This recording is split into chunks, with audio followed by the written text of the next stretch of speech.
Welcome to our channel columns collection. آج کی اس video میں ہم ایاز امیر صاحب کا جو کالم آپ کے سامنے پیش کریں گے اس کا عنوان ہے ہم کس کی اولاد کس کے جانشیں ہیں۔ یہ سوال اس لیے پوچھ رہے ہیں کہ بحیثیت قوم ہم میں کوئی خاندانی چیز نظر نہیں آتی۔ خاندانی لوگ ہوں تو کچھ اقدار ہوتی ہیں، ساری کی ساری اعلیٰ روایات نہ ہوں، کچھ تو ہوتی ہیں۔ خواہ کی بری بات نہیں کرنا چاہتے، لیکن کوئی بتائے تو صحیح کہ بحیثیت قوم ہماری اقدار کیا ہیں۔ کیا چوری چکاری کو برا سمجھا جاتا ہے؟ فریب اور دھوکہ دہی کو بری نظر سے دیکھا جاتا ہے؟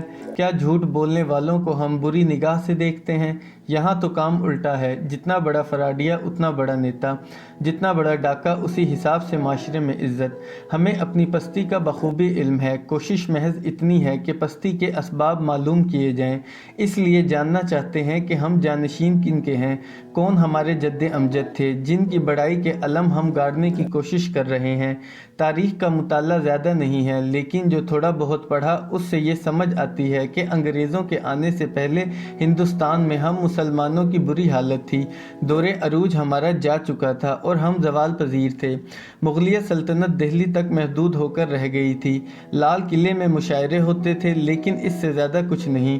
مغلیہ سلطنت میں سب سے امیر صوبہ بنگال تھا اور اس پر انگریزوں کا پہلے ہی قبضہ ہو چکا تھا۔ اودھ میں انگریز آ چکے تھے اور جو آخر کے مغل بادشاہ تھے وہ ان کے وظیفہ خور تھے۔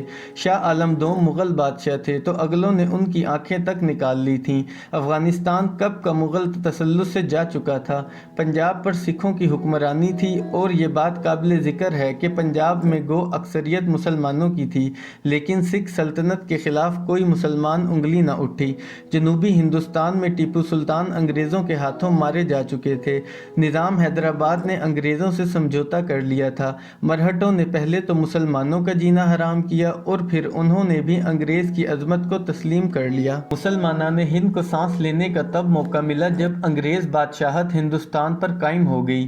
مسلمانان پنجاب کو سکھوں سے نجات انگریز حاکمیت کی وجہ سے ملی، نہیں تو سکھا شاہی کے سامنے مسلمانان پنجاب بے بس تھے۔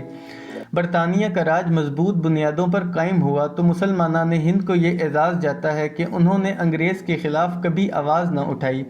انڈین قومیت یا نیشنلزم کی شروعات ہندوؤں نے کی، مسلمانوں کا اس میں کوئی حصہ نہ تھا۔ انڈین نیشنل کانگریس کی داغ بیل تو ایک انگریز نے ڈالی، اور ظاہر ہے جب اس نئی نویلی تنظیم نے زور پکڑنا شروع کیا تو اس کی قیادت ہندوؤں کے ہاتھ میں تھی۔ مسلمانوں نے بہت بعد میں انگڑائی لی، اور جب لی بھی تو ان کی آواز انگریزوں کے خلاف نہ اٹھی۔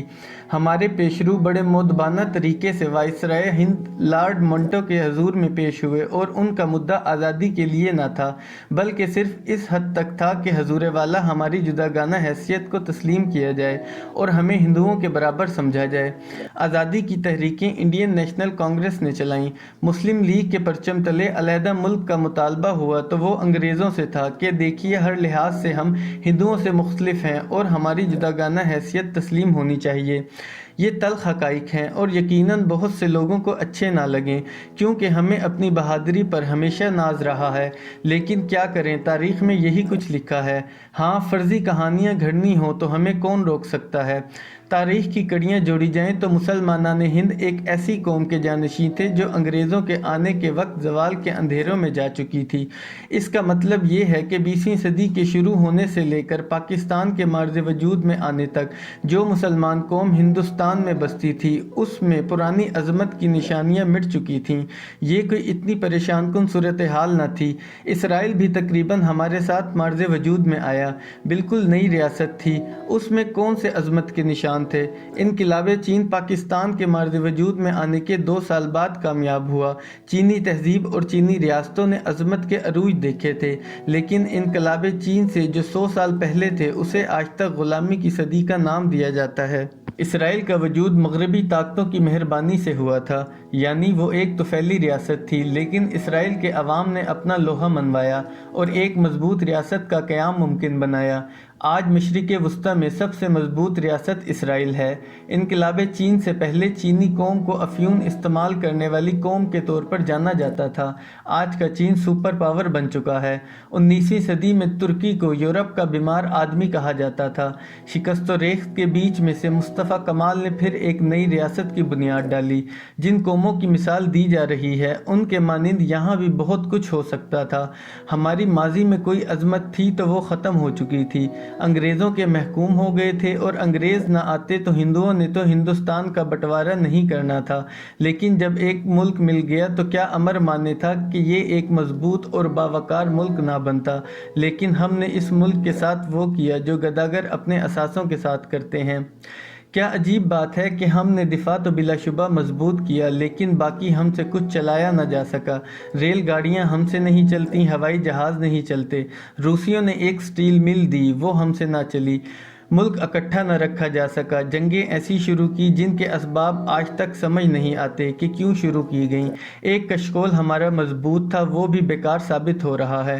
ہماری شکلوں سے کسی نے کیا اکتانا تھا، ہمارے کشکول سے دوست بھی اکتا چکے ہیں۔ اسی لیے سوال اٹھایا ہے کہ ہم کہاں سے آئے ہیں، ہمارا آگا پیچھا کیا ہے۔